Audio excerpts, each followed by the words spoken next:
அப்படின்னாலாம். அப்ப சக்கரவர்த்தி திருமகனான ராமபிரான், அட நாராயணா, நான் இப்படி ஒரு தௌர்பாகியம் எனக்கு ஏற்பட்டது.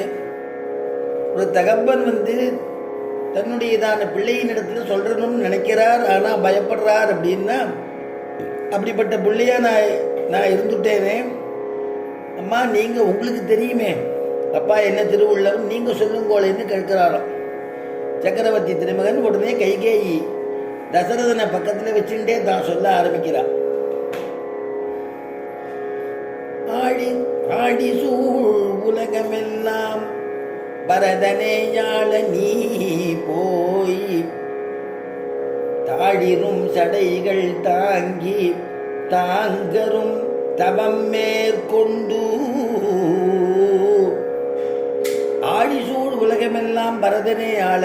ராமா, இந்த கடல் சூழ்ந்திருக்கதான மண்ணுலகு இருக்கு இல்லையா, இந்த மண்ணுலகை எல்லாம் யார் ஆளணுமானா இந்த பரதன் தான் ஆளணும். அப்ப நான் என்ன பண்றதுன்னு ராமன் கேட்டுடுவாங்கிறதுக்காக உடனே சொல்றார், ஆழி சூழ் உலகமெல்லாம் பரதனேயாள நீ போய், தாழிரும் சடைகள் தாங்கி தாங்கரும் தவம் மேற்கொண்டு.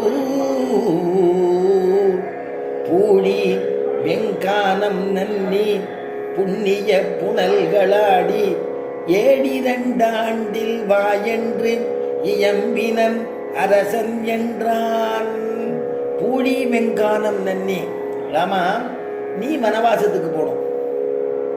புண்ணிய புனல்களாடி, நீ எப்படி போனோம்னா தபஸ்விகள் எப்படி போறாளோ, ரிஷிகள் எப்படி போறாளோ அந்த மாதிரி ஜடாபாரம் தரிச்சுண்டு மரவுரி தரிச்சுண்டு புண்ணிய துறைகளாடி புண்ணிய நதிகள்லாம் ஸ்நானம் பண்ணிட்டு எப்படி நீ தீர்த்த யாத்திரை மாதிரி போகணும் அப்படின்னு நான் சொல்லலப்பா.